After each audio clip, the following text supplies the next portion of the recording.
On va maintenant voir comment conjuguer un verbe au present simple en anglais.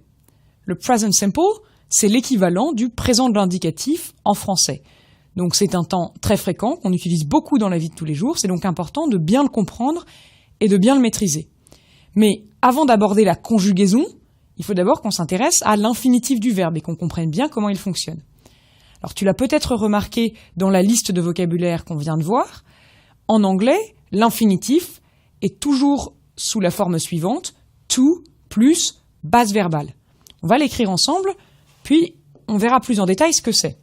Donc, infinitif du verbe, c'est to plus base verbale.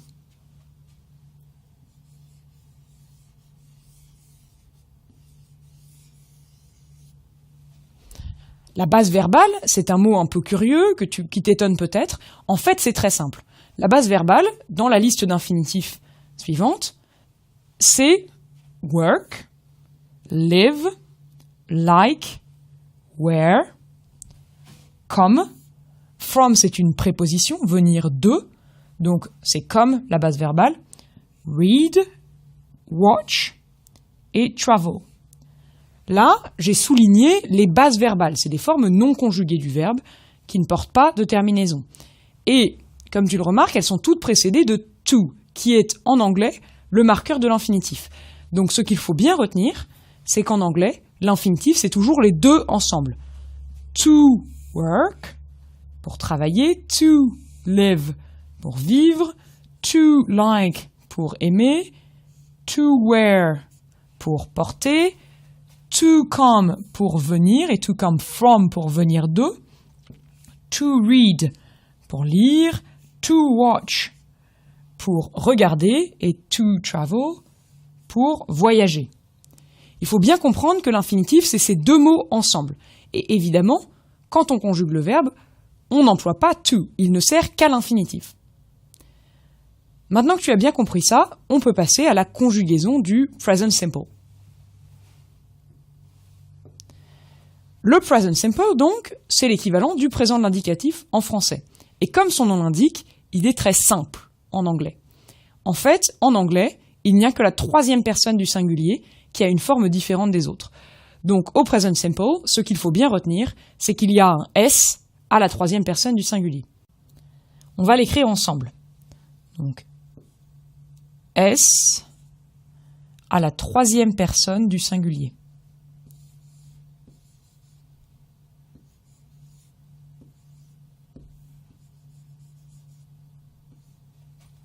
À la troisième personne du singulier.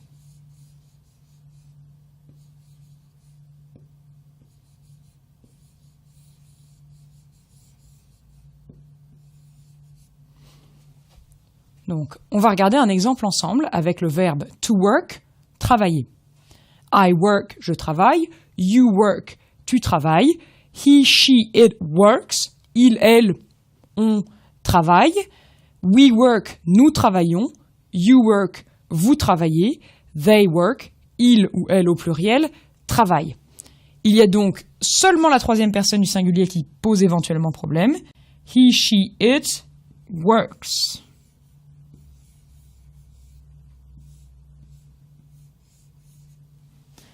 Et surtout, on n'oublie jamais ce S.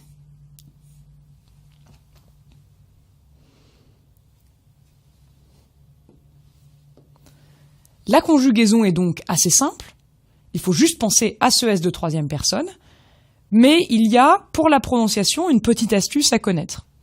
Pour les verbes qui se terminent en S, Z, X, CH ou CHE, SH ou CH, on rajoute un E avant le S. Donc ça donne une terminaison ES. Donc on l'écrit ensemble.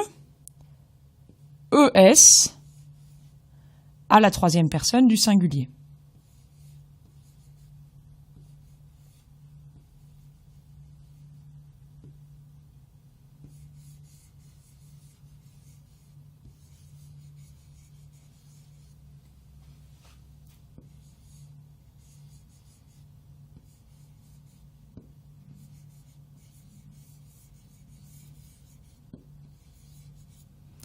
ES donc, à la troisième personne du singulier. On va utiliser quelques exemples ensemble.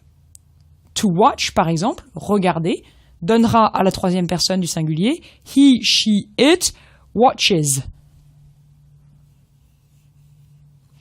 To kiss, embrasser, donnera à la troisième personne du singulier he, she, it kisses.